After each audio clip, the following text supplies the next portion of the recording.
28 de abril é lembrado como Dia Mundial da Segurança e da Saúde no Trabalho, em memória das vítimas de acidentes de trabalho.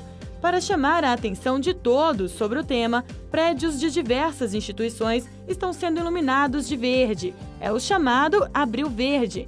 E a Justiça do Trabalho não podia ficar de fora. O TST, o CSJT e os tribunais regionais do trabalho de todo o país já vestiram a cor para alertar sobre a importância da prevenção de acidentes laborais. Então, eu acho que esse mês agora que nós estamos com o Abril Verde, ele é um momento importante para chamar a atenção das pessoas para essa reflexão, para que não tenhamos o menor número de pessoas doentes, né, ou pessoas incapacitadas, e sem se falar em mortes, que possamos, quem sabe, no futuro próximo, comemorar 0 mortes em decorrência de acidente de trabalho. E cada vez menos pessoas com invalidez permanente.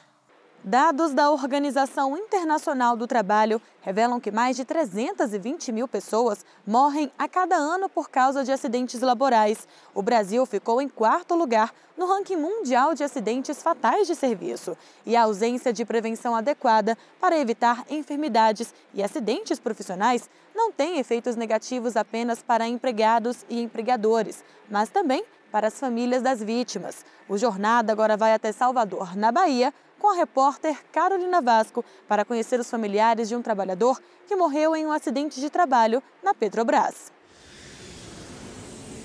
Aqui na Bahia, um acidente ocorrido no dia 6 de abril de 2011 tirou a vida de Edinaldo Barros da Silva, de apenas 28 anos. Ele realizava o serviço de alpinismo industrial na fábrica de fertilizantes nitrogenados, mas a corda que o segurava se rompeu, provocando a queda de aproximadamente 70 metros. Os laudos periciais indicaram que o equipamento sofreu desgaste por material corrosivo. O choque provocado por uma notícia inesperada atingiu a família. Edenilson, irmão de Edinaldo, recebeu a ligação de um amigo. Ele entrou em contato comigo e falou que houve um acidente. Um acidente na Fafem, no polo de Camaçaria. Daí, então, eu peguei o celular, tentei entrar em contato com meu próprio irmão, no caso, o Edinaldo. Liguei várias vezes, não consegui. Após saber da morte do irmão, Edenilson avisou a mãe. Foi muito triste, foi um desespero, porque em pleno aniversário do pai dele, eu disse assim, peraí que eu vou aqui enxaguar uma roupa e vou descer para fazer um bolo para você. Aí, quando eu disse, ele me deu a notícia. Para a dona Zulmira, a morte do filho poderia ter sido evitada. Eu não acho que foi uma fatalidade. Eu acho que foi uma falta de atenção de quem botou a corda para ele subir. A falta de fiscalização de quem colocou a corda para ele subir. A família entrou na Justiça do Trabalho e, em março desse ano, teve o pedido de indenização aceito. Mas as empresas MS Carvalho e Petrobras ainda podem recorrer. Se vier ajuda muito, né? Mas ele não está aqui. Dados do Tribunal Regional do Trabalho da Bahia indicam que o número de processos envolvendo acidentes de trabalho cresceu 273% em 2 anos. No ano de 2014, foram 1.986 ações ajuizadas, 3.618 em 2015. Já em 2016, elas totalizaram 5.437. Para quem perdeu um familiar num acidente de trabalho fatal, restam apenas as lembranças e a saudade. Eu tento sempre estar me espelhando na pessoa que ele era, né, que ele deixou essa lembrança aí. Eu entrei no meu quarto, antes de eu dormir, eu converso, chamo por ele, rezo para ele todo dia. Mas é uma falta grande. Daqui a pouco, vamos falar de insubordinação e de indisciplina no ambiente de trabalho. E ainda hoje, vamos conhecer o grafite de 2 jovens artistas no quadro Meu Trabalho é uma Arte. Nós voltamos em instantes.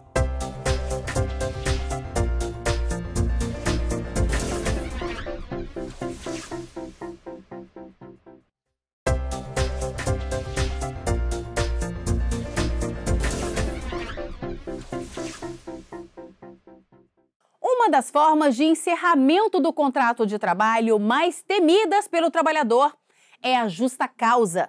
Isso porque o empregado deixa de receber algumas verbas rescisórias. Por isso, ter um bom comportamento é importante para a manutenção do emprego. Confira no quadro Tá Explicado de hoje 2 motivos que podem provocar a demissão por justa causa. Você sabe a diferença entre insubordinação e indisciplina? Eu vou explicar em seguida, mas adianto. Ambas estão relacionadas ao descumprimento de regras e são motivo para que o empregado seja demitido por justa causa. Quando um trabalhador desrespeita as normas, circulares, regulamentos e diretrizes gerais de uma empresa, o ato de indisciplina é configurado. Já a insubordinação tem como característica o descumprimento de ordens pessoais dadas pelo chefe a determinado empregado ou grupo. Vamos aos exemplos. Quando uma empresa determina que é proibido fumar no ambiente laboral e o trabalhador desrespeita a norma, ou ainda quando o regulamento prevê que o profissional utilize o uniforme para trabalhar e ele, de maneira repetitiva, comparece ao serviço com trajes diversos, ambos são considerados atos de indisciplina. Agora acompanhe o seguinte contexto. Uma empregada responsável pela limpeza de um estabelecimento e que, após a solicitação do chefe, se recusa a limpar as persianas das janelas da empresa, comete um ato de insubordinação. Mas fique ligado, caso a ordem proferida seja imoral ou relacionada a serviços proibidos por lei e alheios ao contrato de trabalho, o empregado pode se recusar a cumpri-la e a demissão por justa causa não poderá ser reconhecida.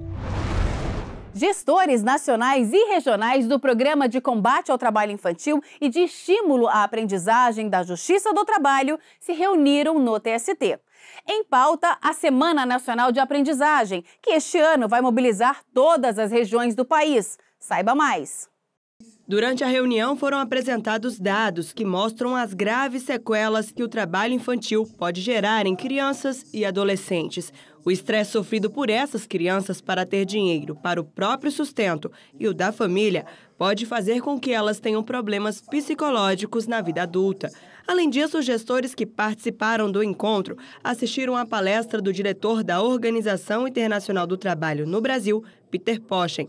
Ele falou sobre a importância de uma união de forças para dar fim ao trabalho infantil no Brasil.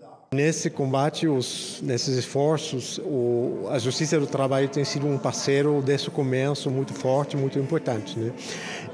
Temos no Brasil uma situação única quase no mundo, essa capacidade de articular os atores importantes em torno desses objetivos e dessa visão,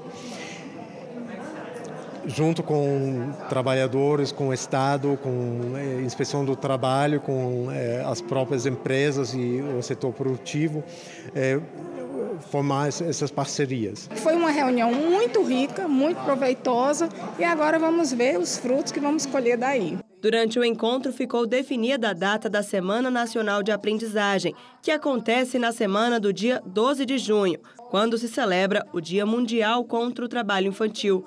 E o Tribunal Superior do Trabalho está preparando uma programação especial. Nós queremos trazer os alunos da Casa Azul para uma exposição de artes plásticas, né? Nós temos talentos imensos aí entre os nossos adolescentes e queremos mostrar esse talento. A luta contra o trabalho infantil já é antiga na Justiça do Trabalho, que conta com revistinhas que abordam o tema de forma clara e didática. A ideia de trazer o tema para o papel e promover uma conscientização ainda maior da população deu tão certo que já está sendo elaborada uma cartilha somente sobre a aprendizagem e os benefícios que ela pode trazer aos jovens. O projeto que foi pedido é que nós fizéssemos, o Tribunal Superior do Trabalho, uma revistinha com o tema específico da aprendizagem. Porque o TST hoje tem a revistinha 50 perguntas e respostas, que trata do tema da aprendizagem, mas em função da Semana Nacional, pudéssemos desenvolver um material didático específico sobre isso. A próxima reunião dos gestores nacionais e regionais acontece após a realização da Semana Nacional da Aprendizagem. A tendência é que a reunião seja em junho, já para avaliar, porque normalmente nós decidimos critérios, propostas e depois fazemos a avaliação. Então, a tendência é que seja ao final de junho, após a Semana Nacional de Aprendizagem.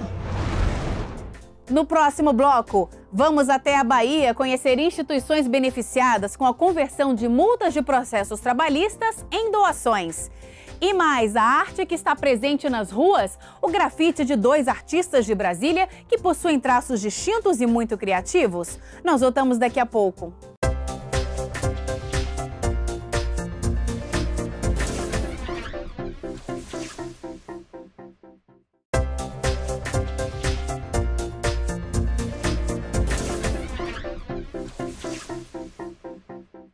Os valores das multas aplicadas por descumprimento de termos de ajustamento de conduta pela Justiça do Trabalho da Bahia têm destino certo. E parte foi destinada à compra de equipamentos hospitalares e a doações para instituições carentes. A iniciativa já beneficiou milhares de pessoas. Veja só. Transformar o mal em bem. É isso que a Justiça do Trabalho tem feito ao converter as multas por descumprimento do termo de ajuste de conduta em doações. As multas têm sido destinadas a instituições ou programas sociais. Uma dessas doações ajudou o abrigo de idosos São Gabriel, que recebeu R$20 mil. A instituição pôde comprar armários de aço inox para armazenar alimentos. É uma alegria muito grande, com certeza, de receber esse presente, de poder oferecer a essa casa aquilo que, na verdade, é o nosso sonho, é o nosso desejo, uma casa bem arrumada, uma casa organizada. A juíza Adriana Manta comentou a decisão. Na petição inicial de execução desse TAC, o Ministério Público já dava a possibilidade de reverter aquela multa para o FAT ou para alguma outra instituição que tivesse uma atuação social, uma relevância social. Justamente por essa mudança de concepção, o que nós temos visto é até o próprio Ministério Público pedindo que se converta, o beneficiário, se retire desse beneficiário, grande beneficiário nacional, e passe a beneficiar aquela população prejudicada. Na Bahia, não só o abrigo São Gabriel foi beneficiado com decisões parecidas. A Justiça do Trabalho já tem a prática de converter multas em doações há muito tempo. Em 2014, a área da educação foi contemplada. A creche escola Santa Marcelina, em São Sebastião do Passé, recebeu quase R$21 mil e pôde comprar utensílios de cozinha. Na ocasião, o juiz que determinou a doação falou sobre a importância do ato. Ao direcionar para cá, a gente, além de tentar reparar a lesão no município, na comunidade, a gente ainda tem a possibilidade de controlar se realmente atingiu a finalidade social. A gente se preocupava porque tinha móveis assim, foram adaptados, A gente estava necessitando disso e não tínhamos condições, por nossa conta, de estar adquirindo. Já em março de 2015, a área da saúde foi beneficiada com o valor de R$215 mil. Um mamógrafo e um equipamento de ultrassonografia foram comprados com o dinheiro da doação. Não só as moradoras de Bom Jesus da Lapa foram beneficiadas, mas todos os que vivem no entorno. Ainda na área da saúde, a doação de R$50 mil que a Pai Guanambi recebeu em setembro de 2016 permitiu a realização de uma reforma no auditório, a construção de um novo sanitário e melhorias na estrutura da instituição. As crianças que estão aqui, estão desenvolvendo bastante mesmo. É um trabalho maravilhoso. Os valores das doações não ajudam somente as instituições ao qual são destinadas, como ainda movimentam a economia, injetam recursos em pequenas empresas e dão a possibilidade de uma vida mais digna a milhares de brasileiros. O grafite é uma forma de manifestação artística em espaços públicos. Normalmente é feito em paredes e muros das cidades, mas em Brasília, a arte de 2 grafiteiros deixou de pertencer somente às ruas e foi parar em camisetas, bonés e outros objetos. Os traços de cada um são peculiares, mas se complementam em desenhos criativos e irreverentes. É o que você confere hoje no quadro Meu Trabalho é uma Arte.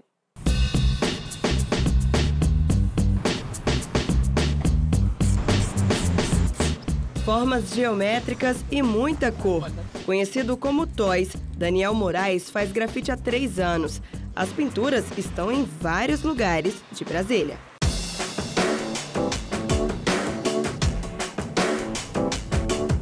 É claro que no começo, há 3 anos atrás, eu era uma criança, tinha uma filosofia totalmente diferente da de hoje, Com esse passar desse tempo, desses 13 anos, tudo mudou. Formei em publicidade e sempre o grafite teve lado a lado com minha carreira profissional. E hoje em dia eu tenho a oportunidade de viver apenas do meu trabalho artístico. O grafite surgiu no Brasil há mais de 40 anos. De lá para cá, muita coisa mudou.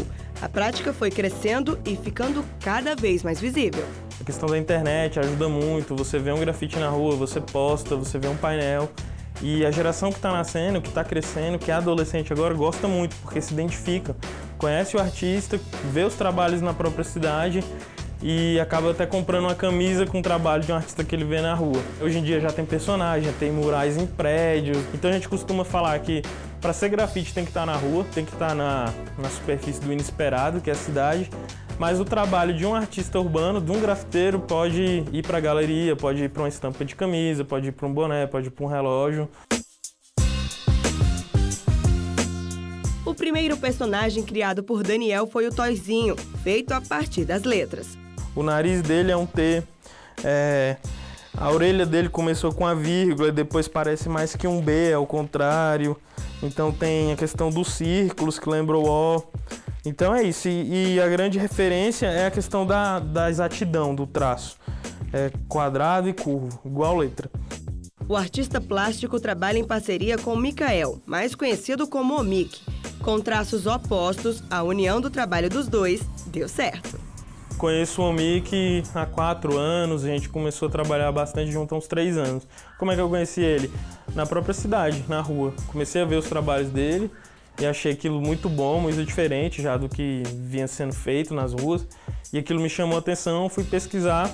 E aí teve um evento de grafite que a gente se conheceu e marcamos de pintar. E aí a gente pintou um painel junto e começou a pintar vários, e viu que estava dando muito certo por causa das linguagens. A minha linguagem é muito diferente da dele. E quando a gente pinta junto, agrega, né? Aquela questão de somar as duas forças, fica melhor ainda.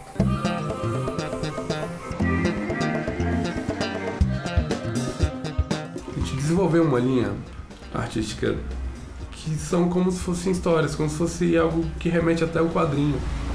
Cada um tem um espaço que vai preenchendo até concluir um trabalho. Claro que a gente tem um bom senso de, analisar, caramba, isso aí não vai ficar bom.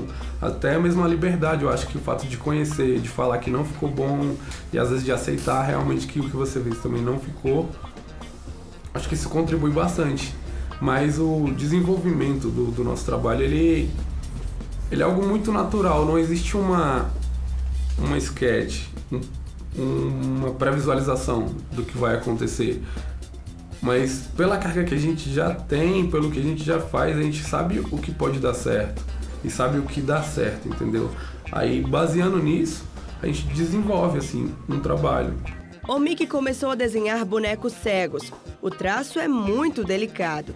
Atualmente, o artista é conhecido pela personagem Unica. Eu comecei a tirar os olhos dos meus trabalhos, os tornando cegos também.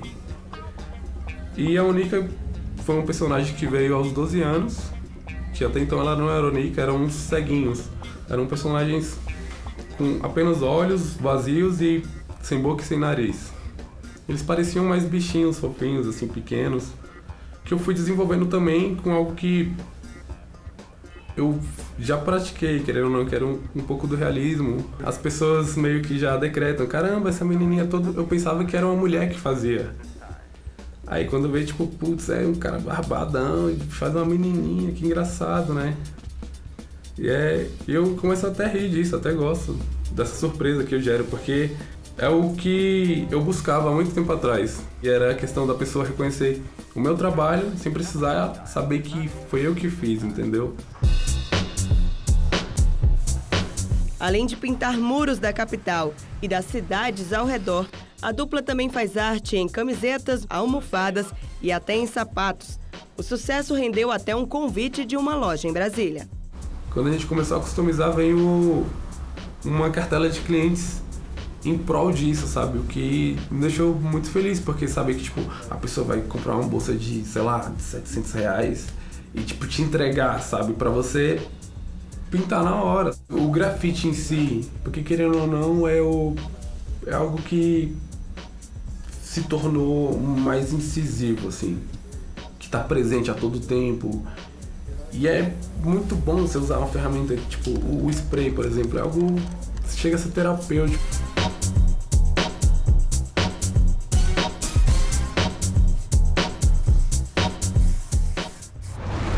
E o Jornada de hoje termina aqui. Muito obrigada pela companhia e até o próximo programa.